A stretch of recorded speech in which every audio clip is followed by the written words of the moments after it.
जैसे ही डॉक्टर ने कहा ऑपरेशन इज सक्सेसफुल, वैसे ही शोभराज जिंदल और विराज जिंदल ने चैन की सांस ली थी।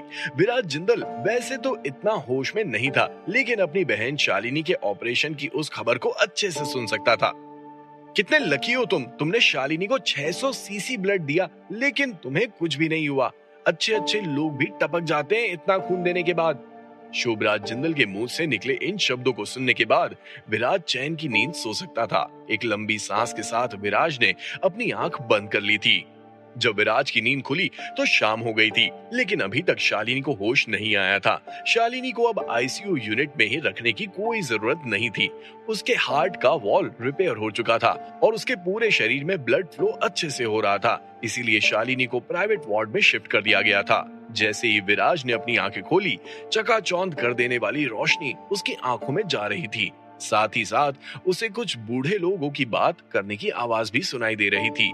उस चकाचौंध कर देने वाली रोशनी से हल्की कशमकश करने के बाद विराज की नजर ने पकड़ बना ली थी और तब उसे पता चला कि उसके कमरे में सिर्फ उसके चाचा रूपी पिता नहीं, बल्कि कुछ बूढ़े लोग भी आए हुए हैं, जिनकी दाढ़ी और बाल दोनों ही सुनहरे सफेद हैं। उनकी सफेद दाढ़ी और बालों को देखकर साफ पता चल रहा था कि वो लोग अपने जीवन के अनुभव में काफी रिच हैं। वो बूढ़े थे, लेकिन इतने जोश से भरे हुए थे कि आप उन्हें बूढ़ा नहीं कह सकते थे। ये सभी विटनेसेस हैं जो जिंदल परिवार द्वारा तुम्हें दिए जाने वाले टास्क देखेंगे। अपने कुल के सबसे रेस्पेक्टेड पीपल। जब शोभराज जिंदल ने देखा कि विराज का स्टेट ऑफ माइंड धीरे धीरे पटरी पर लौट रहा है, तो उन्होंने एक एक करके विराज को सभी से इंट्रोड्यूस कराना शुरू कर दिया था। इंट्रोडक्शन के 2 मिनट बाद विराज को कुछ भी अच्छा फील नहीं हो रहा था। क्या ये सब करने का समय था? विराज को बहुत ही ज्यादा डिस्गस्टिंग लग रहा था। जैसे तैसे अपने चेहरे पर एक फेक स्माइल के साथ विराज अपनी गर्दन हिलाता जा रहा था। हाँ तो बच्चे, तुम जिंदल परिवार में वापस आना चाहते हो और विरासत पाने के लिए तुम्हें। इससे पहले कि वो बूढ़ा आदमी अपनी पूरी बात खत्म कर पाता, विराज ने उसे बीच में टोकते हुए कहा, सबसे पहले तो मुझे प्रॉपर्टी में और सो कॉल्ड विरासत में कोई दिलचस्पी नहीं है, और मैं ये भी नहीं जानना चाहता हूँ कि आप लोग कौन हैं। मैं अभी पूरी तरह से ठीक महसूस नहीं कर रहा हूँ, मुझे आराम की जरूरत है। बूढ़े लोगों की टोन सुनने के बाद विराज ने अपनी हाई क्वालिटी गुस्से की टोन सभी के सामने बाहर रख दी थी। बिना किसी झिझक के विराज उन सभी को यहाँ से भगाना चाहता था। उन्हीं के सामने विराज ने करवट बदला और अपने चेहरे को उन सभी से दूर करते हुए नींद लोक में जाने के लिए पूरी तरह से तैयार हो गया था। विराज की इस हरकत ने सभी बूढ़े लोगों के होश उड़ा दिए थे। उन्हें समझ नहीं आ रहा था कि वो विराज जिंदल को मुंह तोड़ जवाब कैसे दे, क्योंकि विराज ने तो ये क्लियर कर दिया था कि उसे जिंदल परिवार की प्रॉपर्टी में और उनकी विरासत में कोई दिलचस्पी नहीं है। विराज की बात सुनकर सभी बूढ़े लोगों की नजर सबसे पहले विराज पर गई और उसके बाद शोभराज जिंदल पर जाकर अटक गई थी। शोभराज जिंदल के पास भी उन लोगों को देने के लिए कोई जवाब नहीं था। हताश मुद्रा में सभी बूढ़े लोग उठे और उस कमरे से बाहर निकल गए थे। विराज, मुझे बताओ, तुम्हें इतनी परेशानी उठाने की जरूरत क्या है? जिंदल परिवार के सारे बिजनेसेस को तुम्हारे पिता जोगराज जिंदल ने संभाला। पूरा जिंदल ग्रुप उनके कंट्रोल में था। अब तुम क्या चाहते हो? तुम्हारे पिता द्वारा बना बनाया सब कुछ किसी और के हाथ में चला जाए? तुम और शालिनी मेरे बच्चे हो और ये जिंदल ग्रुप भी मेरे बच्चे के जैसा है। जब वो बूढ़े लोग उस कमरे से बाहर चले गए तो शोभराज जिंदल ने विराज से बात करने का जिम्मा संभाला था। उनकी आवाज में डिसअपॉइंटमेंट साफ साफ झलक रहा था और ऐसा लग रहा था जैसे वो अपने आप से ही बात कर रहे हैं। जब विराज की तरफ से शोभराज जिंदल को कुछ भी सुनने को नहीं मिला तो उनके कदम भी कमरे से बाहर जाने लगे थे। तभी एक लंबी सांस लेते हुए विराज ने अपना मुंह खोला। चाचा, यही किस्मत है। चूंकि विराज का भी एक्सेसिव ब्लड लॉस हुआ था, इसलिए वो बहुत ही ज्यादा डिजी फील कर रहा था और देखते ही देखते वो नींद लोक के सफर पर निकल चुका था। इस फैमिली बिजनेस को मेरे भाई जोगराज जिंदल ने बनाया है। आज जिंदल ग्रुप जो कुछ भी है उन्हीं की वजह से है, और अब ये किसको जाएगा इसका फैसला लेने वाले आप कौन होते हैं? ओह, तो तुम्हें लगता है कि अगर तुम्हारे परिवार वालों के मतभेद ऐसे ही चलते रहेंगे और विराज जिंदल इस फैमिली बिजनेस को नहीं संभालेगा तो जिंदल ग्रुप का करंट लेवल अपने आप अच्छा हो जाएगा? दिमाग से सोचो शोभराज, ये जिंदल परिवार की बात है, ये जिंदल ग्रुप की बात है। बड़े बड़े सीईओ करंट कंपनी को छोड़कर जिंदल ग्रुप में आने के लिए तैयार बैठे हैं, लेकिन ये कुल कहता है कि इसे सिर्फ परिवार वाला ही संभालेगा, इसीलिए हम अभी तक चुप बैठे हैं, वरना अभी तक हम इसे किसी और को दे चुके होते।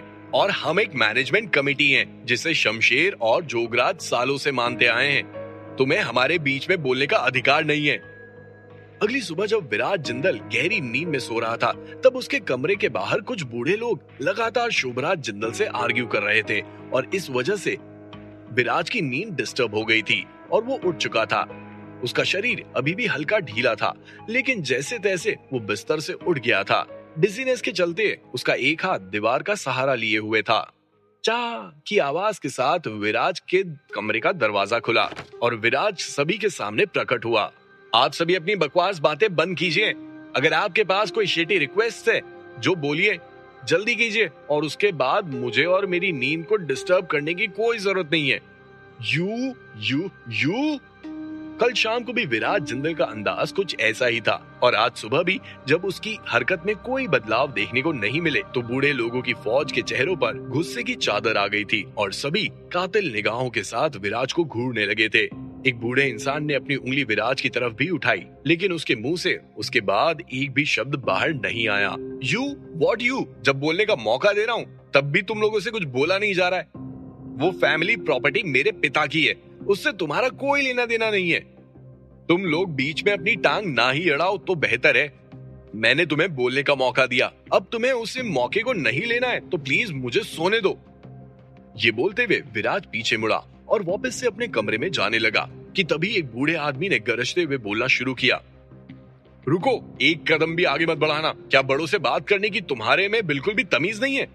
अगर तुम वापस से कुल में शामिल होना चाहते हो तो तुम्हें मौका हम ही दे सकते हैं, लेकिन तुम्हारी हरकतें देखकर हम तुम्हें अब वो मौका भी नहीं देने वाले हैं। जिंदल परिवार में से किसी ने भी कभी इस तरह से बात नहीं की थी जिस तरह से विराज कल शाम से पेश आ रहा था। आखिर वो बूढ़ा आदमी भी जिंदल परिवार का ही मेंबर था, उसे कब से ऐसा ट्रीटमेंट मिलने लगा? कल शाम को और आज सुबह उस बूढ़े आदमी को किसी गूंगे बहरे की तरह विराज ट्रीट कर रहा था। जी हाँ, वही विराज जो शमशेर जिंदल का पोता था।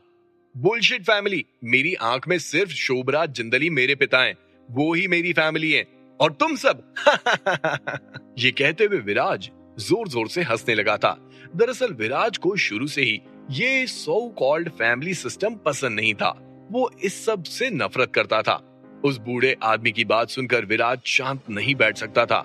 उसे लड़ना था अपने लिए और अपने पिता द्वारा बनाए गए उस नाम के लिए जिसकी वजह से आज जिंदल परिवार इस मुकाम पर था। तो तुम हमारे कुल में वापस नहीं आना चाहते हो? वेरी गुड, बहुत अच्छी बात है। मैंने सुना है कि इन सालों में तुम्हें जानवी ने बहुत सपोर्ट किया है, शायद उसी की वजह से तुम अभी जिंदा हो, है ना? विराज के दिल में जानवी की जगह बहुत ही स्पेशल थी और स्ट्रेंज भी। इन सालों में विराज के दिल में जानवी उतर सी गई थी। जब बूढ़े आदमी के मुंह से विराज ने जानवी का नाम सुना तो विराज अचानक से नर्वस हो गया था। हे बूढ़े आदमी, ये तुम क्या कह रहे हो? तुम्हें जानवी के परिवार तक जाने की क्या जरूरत है? विराज के मुंह से ये सारे शब्द बाहर आए, लेकिन अब इन शब्दों का कोई मोल नहीं था क्योंकि विराज को एक नया टास्क दे दिया गया था। जानवी कपूर का फैमिली बिजनेस बहुत छोटा था, मुश्किल से 100 करोड़ का होगा, लेकिन अब 3 साल के अंदर अंदर विराज को जानवी के फैमिली बिजनेस को 1000 करोड़ करना था। अगर विराज ये नहीं कर पाया तो जानवी और उसका परिवार कंगाल हो जाएगा और विराज भी अपने कुल में कभी शामिल नहीं हो पाएगा और वो वसीयत किसी और की हो जाएगी। जब ये सब विराज को पता चला तो विराज मासूम चेहरे के साथ उन सभी बूढ़े आदमियों को देखने लगा था। लेकिन बेटा, अब उस मासूम चेहरे का कोई फायदा नहीं होने वाला था। एक एक करके वहां से बूढ़े आदमी जा चुके थे और विराज के एटीट्यूड का सबक उसे मिल चुका था।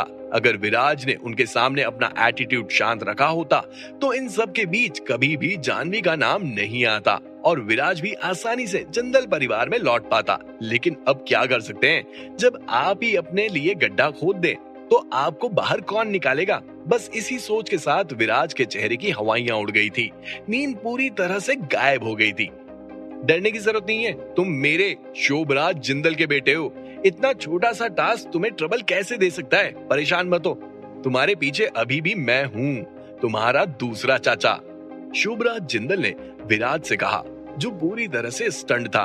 तुम्हारे पीछे मैं हूँ, ये शोभराज जिंदल का विराज के लिए सबसे बड़ा सपोर्ट था। भले ही जिंदल परिवार का करंट ओनर शोभराज जिंदल था जो ज्यादा से ज्यादा चीजों को विराज के पक्ष में बदल सकता था, लेकिन वो बूढ़े आदमियों की फौज कोई कम नहीं थी। जिंदल परिवार में उनके बोलने की ताकत सबसे ज्यादा थी और उनकी बातों को अहम माना जाता था। बस यही सोचकर शोभराज जिंदल को भी हेडेक होने लगा था। एक बड़ा कारण ये भी था कि विराज की हरकतों के लिए शोभराज जिंदल ने कोई सवालिया निशान नहीं उठाए थे। इसका मतलब साफ था कि शोभराज जिंदल भी चाहते थे कि विराज अपना टास्क पूरा करे। अगर उसने ऐसा कर दिया तो उन बूढ़े लोगों को नीचा दिखाने का और जिंदल परिवार से उनके रुतबे को कम करने का मौका शोभराज जिंदल को मिल जाएगा और ये विराज के लिए बहुत अच्छा होगा। आखिर विराज जिंदल अब क्या करने वाला था? विराज ने जानवी और उसके परिवार को शामिल करके क्या मुसीबत ले ली थी? क्या शोभराज जिंदल सभी की नजरों से बचते हुए विराज की मदद कर पाएगा? अगर हाँ, तो कब तक? अब विराज कौन सी चाल चलने वाला था? क्या विराज उस मिशन को पूरा कर पाएगा? क्या विराज अपने कुल में शामिल हो पाएगा? क्या इस मिशन के दौरान विराज को और भी मुश्किलों का सामना करना पड़ेगा? जानने के लिए सुनिए cash on my mind only on pocket FM.